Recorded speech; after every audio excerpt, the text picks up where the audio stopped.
Social media అంటే ప్రత్యర్థులపై దుష్ప్రచారానికే అన్నట్లుగా మారిపోయింది. అది ఎన్నికల సమయంలో.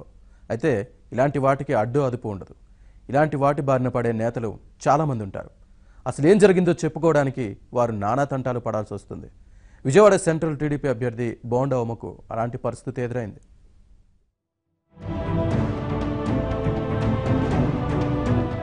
జరిగింది ఒకటి, కానీ ప్రచారం జరిగేది మరొకటి. సోషల్ మీడియా తీరు అంతే ఉంటుంది. విజయవాడ సెంట్రల్ ఎమ్మెల్యే బోండా ఉమామహేశ్వరరావు ఇలా నోరున్న నేత.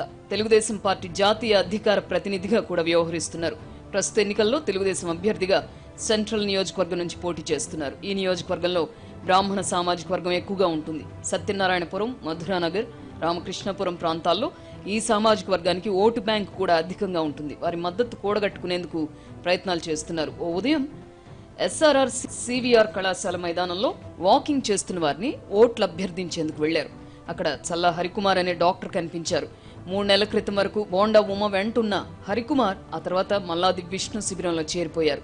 ఇదే విషయాన్ని హరికుమార్ ను బోండా ఉమ అడిగారు. అన్ని పనులు చేయించుకుని పార్టీ మారడం ఏంటని ప్రశ్నించారు.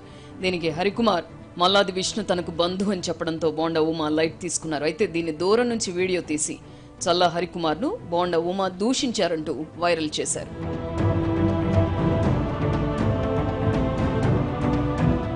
ఈ వీడియో సోషల్ మీడియాలో వైరల్ అయింది. దీంతో సోమవారం ఉదయం చల్లా హరికుమార్ ఆయన సతీమణి ఇరువురు నేరుగా బోండా ఉమ నివాసానికి వచ్చారు. తాను అలా ప్రచారం చేయలేదని హరికుమార్ బోండా ఉమకు వివరణ ఇచ్చారు. బోండా ఉమ కూడా తనపై కొందరు దుష్ప్రచారం చేశారని హరికుమార్ తన కుటుంబ స్నేహితుడని చెప్పుకొచ్చారు.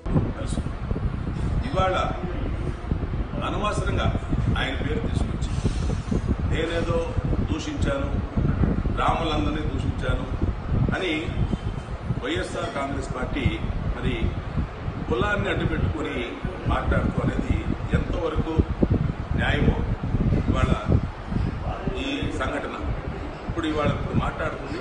మా ఇంట్లో మేమందరం కూర్చొని అందరం కూడా మాట్లాడుకుంటాం.